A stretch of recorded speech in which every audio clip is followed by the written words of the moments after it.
Hello everyone, I'm going to show you how to solve the Rubik's Cube. I'm not going to teach you the fastest way to solve a Rubik's Cube. I'm going to show you a good beginner method which will eventually, after a bit of practice, you'll be able to solve any Rubik's Cube in under a minute, which is pretty good. It won't make you a speed cuber. If you want to be a speed cuber, type in Friedrich method in Google or the Vandenberg-Harris method, which is also quite a good method as well. So your cube will go from this to this. So first of all, get yourself a Rubik's Cube. Go down to the shops, it's about $25. Or look under your bed, go up to the attic. I know some people like to throw away their cubes because they could never solve it. It's probably lying around the house somewhere. So first of all, go get your cube and then I'll be waiting here for you. So it should look something like this. It's a standard Rubik's Cube, 26 colored blocks. They move in every direction around the center axis.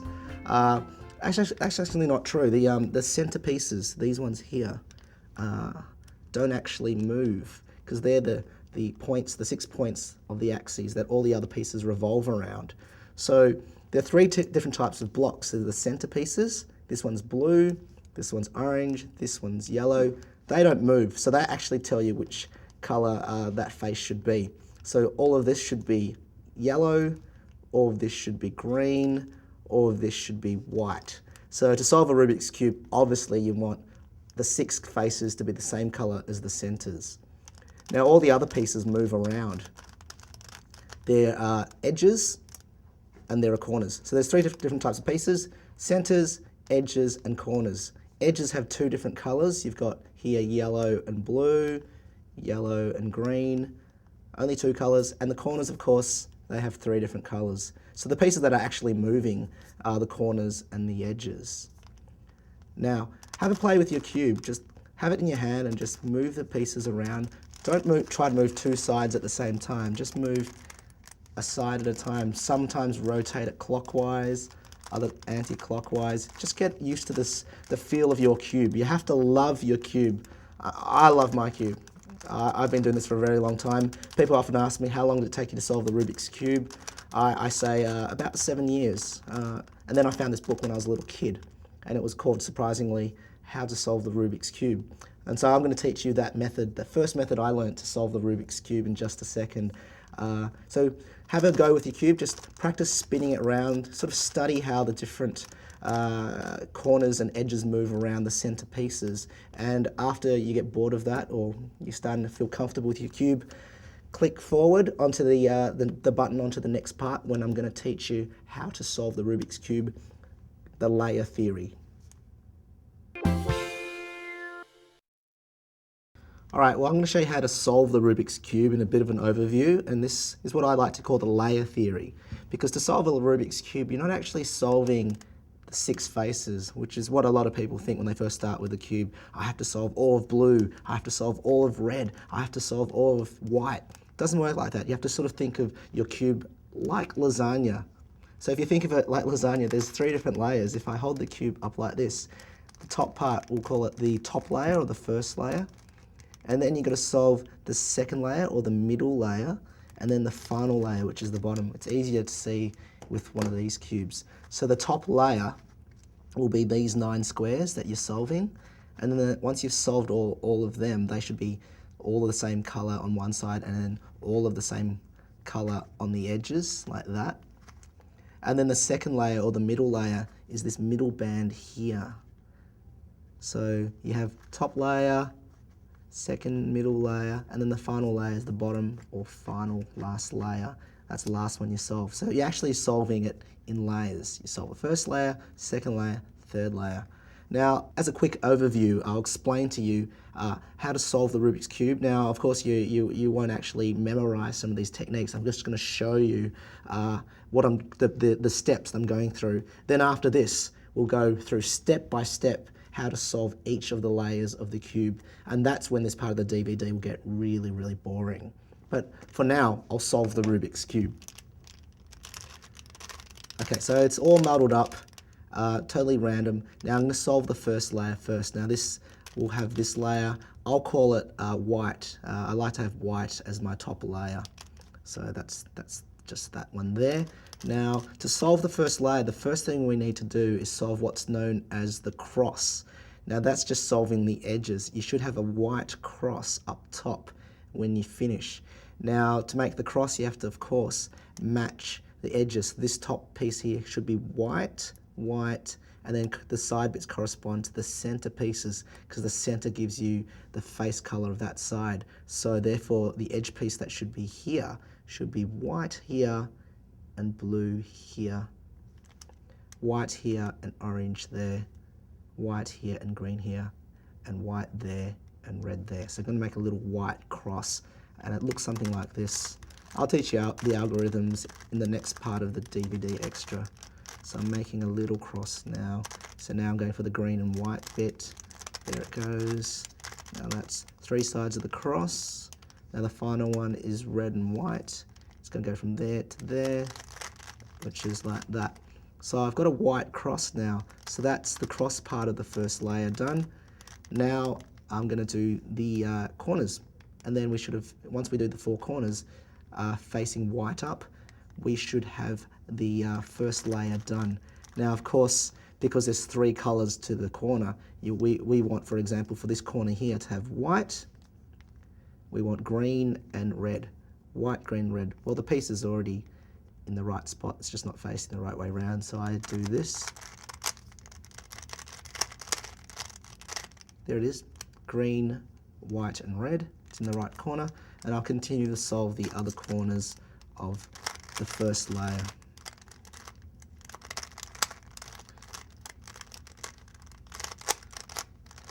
Now, that's the first layer done. Simple as that.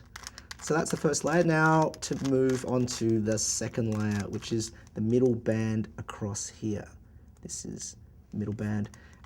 Actually, the simplest way to do this is just to move, you're actually moving 2 edge pieces. See, 2 edge pieces, because the center piece is already solved, it's in the right position.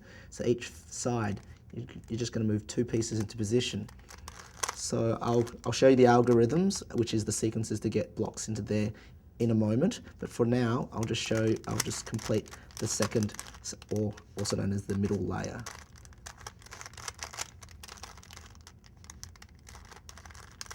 Oops, that's this way. So I'm moving the pieces into the correct position. See, you only need edge pieces because we want green and orange to correspond to there. For example, if I want the next piece to go, I'm going to use this piece here, red and green. I want it to go here because we need green and red. This edge piece has to go there by this simple sequence like that. There it is in position. And now there's one more piece that needs to go there because we've almost completed the middle layer. And the piece we need is orange and blue. It's an edge piece. There it is, orange and blue. I'm going to move this piece to there. Okay, there it is. So that's the second layer done, the middle layer, and onto the final layer. Now the final layer involves moving the corners first into position, and then after we move the corners, we're going to rotate them so that they're facing the right way up, in this case yellow, because the centerpiece says it has to be yellow on this face. After we solve the corners, then we're going to solve the edges, so it's like a cross again. So first of all, I'm going to position the edge pieces. This guy here is already in the right spot. Let's solve these edges. Let's shift them around so they're all in the right position. I do this move. All right, so now all the corners are facing the right direction and they're in the right position as well. So all we have to do now is solve the edge pieces, because these two are obviously in the wrong spot. That's in the right spot, that one's in the wrong spot. So let's rotate these edge pieces so it's yellow face up. I do this.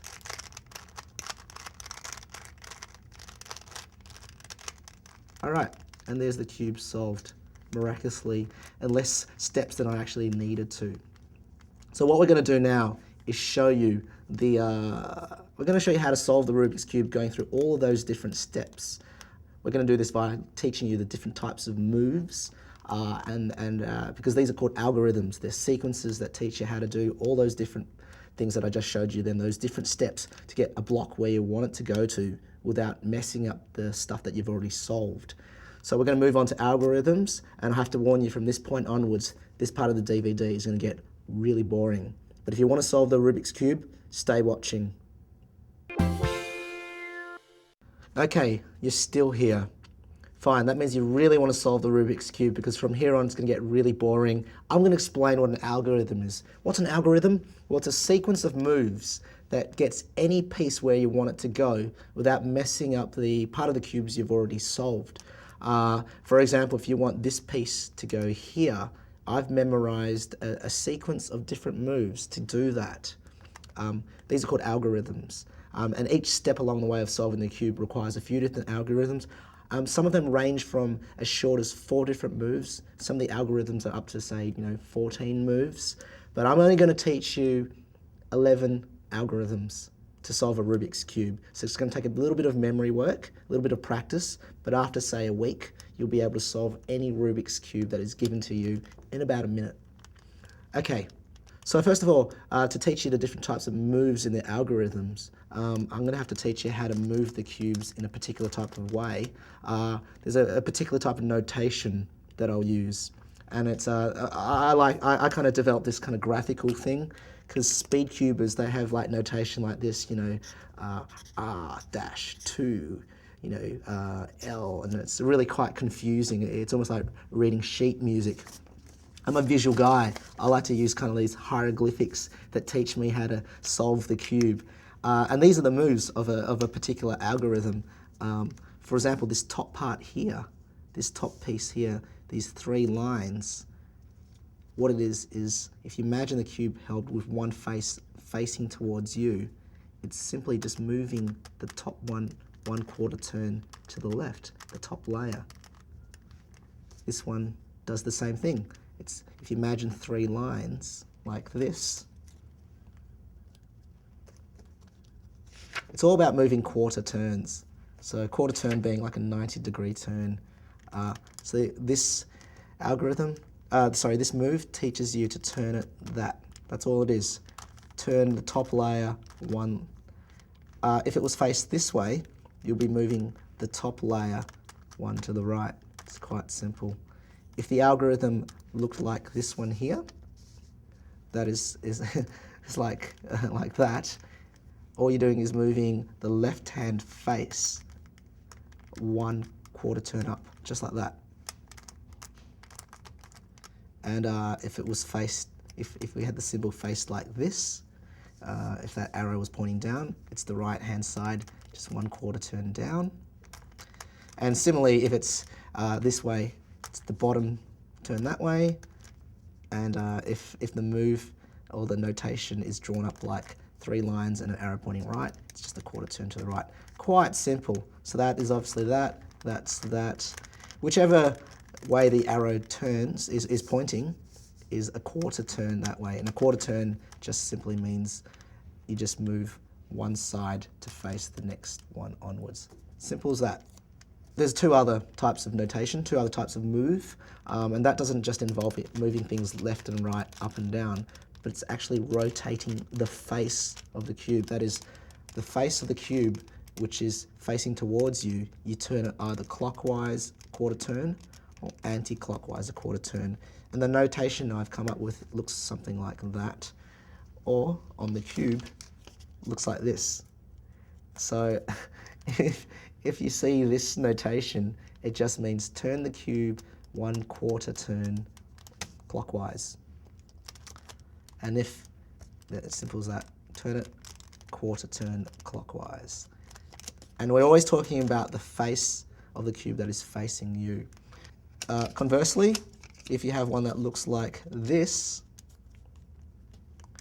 you're turning the face of the cube anti-clockwise, a quarter turn. Again, I'll show it to you. Quarter turn anti-clockwise. And yes, we're talking about the face of the cube, which is facing you, the cuber. And as a reminder, I like to have the white side face up. So always have the white side facing up where the first layer is.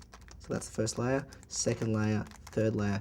So in order to read the notation, you have to have, if you imagine the 3 different layers across like this, across 9 squares, and have one side of the cube facing you. Don't have it like that, because you'll get confused. Have the whole face facing you. And so think of it as 3 different layers, and that's the best way to read the notation. Okay, so it's quite simple. You've got simply notation like this. Arrows telling you which face to turn. If you look at it face on like this, this one will tell you to turn top layer quarter turn. If you have this here, it's telling you to turn it clockwise a quarter turn. And if it's this piece here, this notation here, it's telling you to turn the left face turning up. And it's really quite simple. So that's the type of notation I use to explain the moves of each algorithm. It's as simple as that. Now let's go through the algorithms step by step. First of all, the algorithms to solve the first layer, cross. Okay, to solve the first layer, first of all, we have to do what's known as solving the cross. Now, for some reason, I always like to start with the white face facing up. So the first layer for me is always going to be white side facing up. So get your scrambled cube and locate a single white square in the center. There it is. So hold the cube like this. So white will always face up. That's going to be the first layer. Now the first part of solving the first layer, solving the first layer will be solving all of these 8 squares around the center piece. You have to solve first of all what's known as the cross. So we're going to make a white cross. And just quickly, the white cross should look something like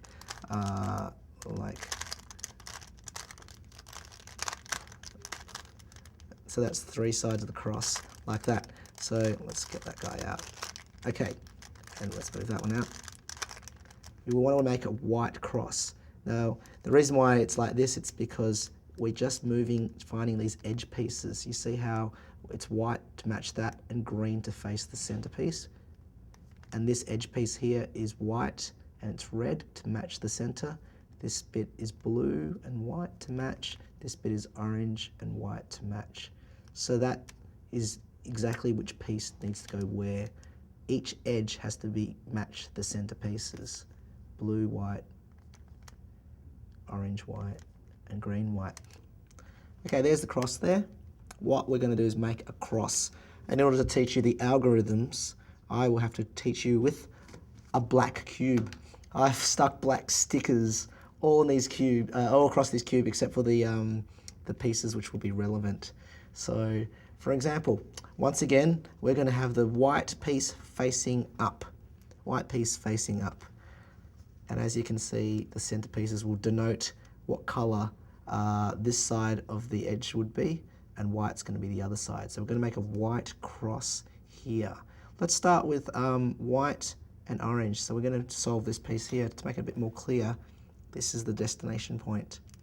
This piece ending up here will have to be orange on this side and white on this side. So we're going to find a piece and put it there. So let's just hold the cube like that. Now what I like to do is to find the destination piece, which will be orange and white, and put it in the bottom layer. So here's the top layer again, and I'm going to put it here, on this corner here.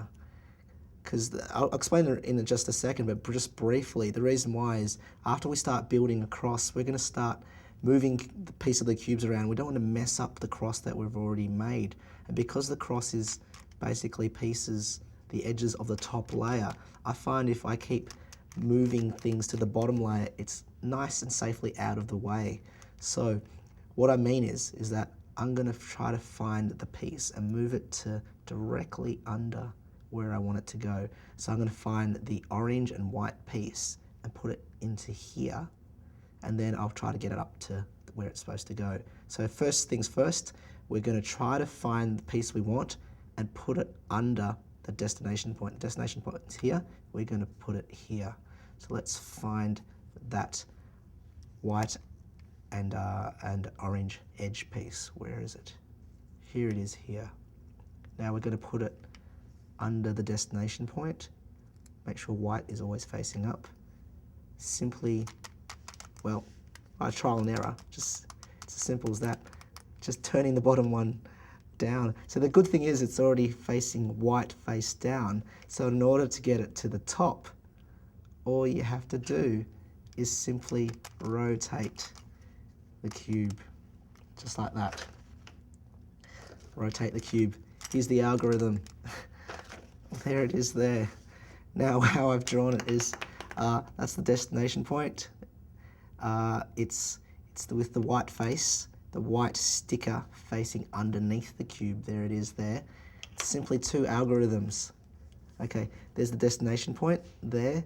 There's the white sticker with that white line underneath. That denotes it's underneath. There's just two moves to this algorithm. It's one quarter turn clockwise and another quarter turn clockwise. And there we go, there's one side of the cross in position. Now let's find another piece. Let's, for example, start with green and white. Now green and white, there it is.